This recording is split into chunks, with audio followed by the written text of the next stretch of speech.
ለመላእክት እንኳን ብልት አይነገርላቸውም። አምላክ ኢየሱስ ክርስቶስ ብልት አለው የለውም? አይዞ አላህን ከክርስቶስ ጋር እያመሳሰልክ ነው። ኦኬ አዳምጥ። እሺ አለው የለውም? መልስ። አዳምጥ። እሺ ክርስቶስ በስጋ ስለተገለጠ የባሪያውን መልክ ይዟልና እኛ ላይ ያለንን አካል በሙሉ ይዟል አለው። ስለዚህ ምክንያቱም የመለኮት ሙላት በሰውነቱ የተገለጠ ስለሆነ መለኮት በሰውነቱ የተገለጠ ስለሆነ በመለኮት ለመለኮት በደንብ አስተውሉ። እላይ እታች፣ ግራ ቀኝ፣ ፊት ኋላ ብልት ተብሎ አይነገርም። ቅድም ላስረዳ ስል አታስረዳም እያልክ ነበረ። ፎይ እባክህን፣ ልክ እንዳንተ እንትን በል። እሺ አይዞህ ውሃ እየጠጣ ግን ውሃ በጣም ጠቃሚ ነው ታውቃለህ። አመሰግናለሁ። በደንብ ጠጣ። እሺ አምላክ ኢየሱስ ክርስቶስ ብልት አለ ወይ ስለው አዎ ብልት አለ ብሏል። ያን ብልትን ታመልከዋለህ አታመልከውም? መልስ። መልካም። ክርስቶስ በስጋ ስለተገለጠ በደንብ አስተውሉ። በስጋ ስለተገለጠ ይህንኛውን አካል ነው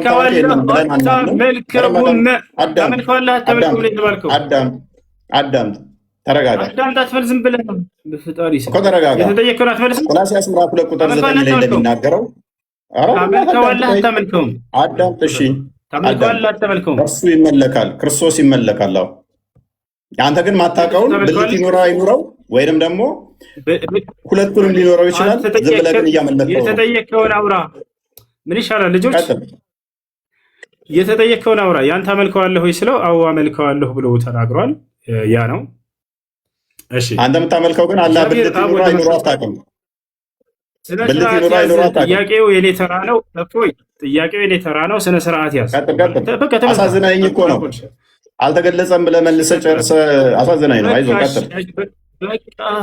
አንተ ወንድ ከሆንክ ጥያቄን አስተናግድ። እሺ አንተ አምላክ ብለህ የምታስበው እንደ መጽሐፍ ቅዱስ አንድ አምላክ የተባለው ማን ነው? ስለ አንድ አምላክ ስታወራኝ ነበር። አንድ አምላክ የተባለው መጽሐፍ ቅዱስ ላይ ማን ነው? ያዌ። አንድ አምላክ። እሺ አዲስ ኪዳን ላይ አንድ አምላክ ያህዌ ነው የሚል አለ። ያ አንዱ አምላክ ሰማይና ምድርን የፈጠረ ሁሉን ያስገኘ አንድ አምላክ ነው። የሁሉ አባት የሆነ የሁሉ አስገኝ የሆነ ማስረጃ አንድ አምላክ ያህዌ ነው የሚል አዲስ ኪዳን ላይ ማስረጃ። አዳምጥ። እሺ አንድ አምላክ ለሁላችን አለን። ያ አንዱ አምላክ ደግሞ በተለያዩ ስሞች ተጠርቷል። በደንብ አስተውል። አሳየን ማስረጃ። ያህዌ አንድ አምላክ ነው የሚል አዲስ ኪዳን ላይ አሳየን። አዳምጥ። አይደለም አሳየን ያልኩት። አሳየን ያልኩት ለምን የምትረበሸው? ከኔ ጋር እኮ ስትወያይ እኮ መከራከር የለብህም። ምክንያቱም ነብይ ምን ብሏል? የመጽሐፉን ሰዎች ጠይቁ ብለዋል። ፕሊዝ የመጽሐፉን ሰዎች ጠይቁ ተብለሃል እኮ አዳምጣ። በቃ ተበላ። መጽሐፍህ ላይ ያህዌ አንድ አምላክ ነው የሚል አዲስ ኪዳን ላይ አሳየን ያልኩህ። አዳምጥ። እሺ ተረጋጋ፣ አትረበሽ። የተጻፈውን ነው የሚያነበው የሚሏቸው ውሸት ይኸው አያሳይም። ግደሉት፣ አያሳይም። አይ ቲንክ ኔትወርኩ ነው እንደ ምንድን ነው እሱ የማያዳምጠው? እናክፈተው፣ አሳይ። እያዳመጥክ አይደለማ? ታዳምጣለህ? እያዳመጥኩህ ነው። አሳይ ማስረጃ። ያህዌ አንድ አምላክ ነው የሚል አዲስ ኪዳን ላይ አሳየን።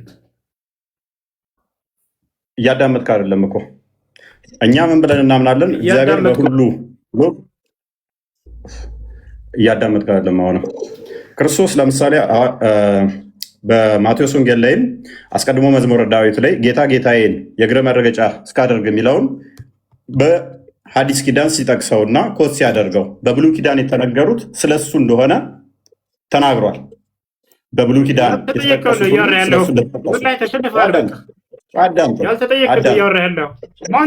አዶኒ ጌታ ለምን ትረብሻለህ? የተጠየቀውን ማስረጃ ላሳይ አልቻለም። ወደ ቀጣይ ጥያቄ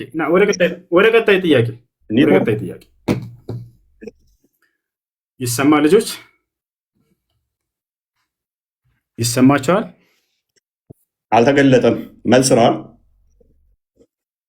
ይሰማቸዋል? አልተገለጠም። ዘወል መልሱ ይሰማል። እባክህ አልተገለጠም። ቀጥል፣ ግለጥ። እሺ መልካም። እሺ የተጠየቀውን የሰው ዩኒቨርሳል አልቻለም። አንድ አምላክ ተብሎ የተገለጸው ያህዌ ነው አለን አዲስ ኪዳን ላይ። የቱ ጋር ብያሳየው? አዳምጥ፣ አሳይ። ወፍ የለም አሰማማ። ምክንያቱም ዮሐንስ ወንጌል ምዕራፍ 8 ላይ እኮ ከቁጥር 54 ጀምሮ በደንብ አዳምጥ። በመጀመሪያ ከፍተህ አሳየን። አሁንም ትገባለህ እኮ። ማስረጃ አሳየን። ሂድ፣ ክፈት፣ ማስረጃ አሳየን። ሂድ አልቀጥልም። ማስረጃ አሳየን። ያህዌ አንዱ አምላክ ነው ብሎ ኢየሱስ ክርስቶስ ዮሐንስ ወንጌል ላይ ያስተማረበት ወይንም ሐዋርያቶች ያስተማሩበት አሳየን። ክፈት። እኛ እንደ እስልምና አይደለንም እኮ አልኩህ። እግዚአብሔር የተለያዩ ስሞች አሉት፣ በተለያዩ ይጠራል። አላሁ አክበር። መልስ የለውም፣ አያሳይም። መልስ አሁንም እየጮኸ ነው። አንድ አምላክ አለን ብሎ የተናገረውን አታውቅም እንዴ?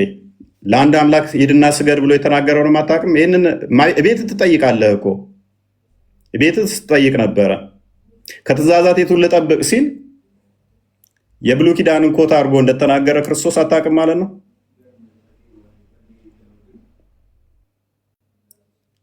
እንጠብቀዋ። ኔትወርኩ ነው ወይንስ አልተገለጸም? ወጣ ራሱ ነው የወጣው።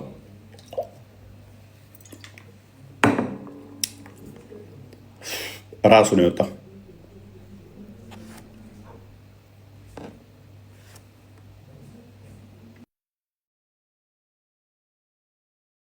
ሰላም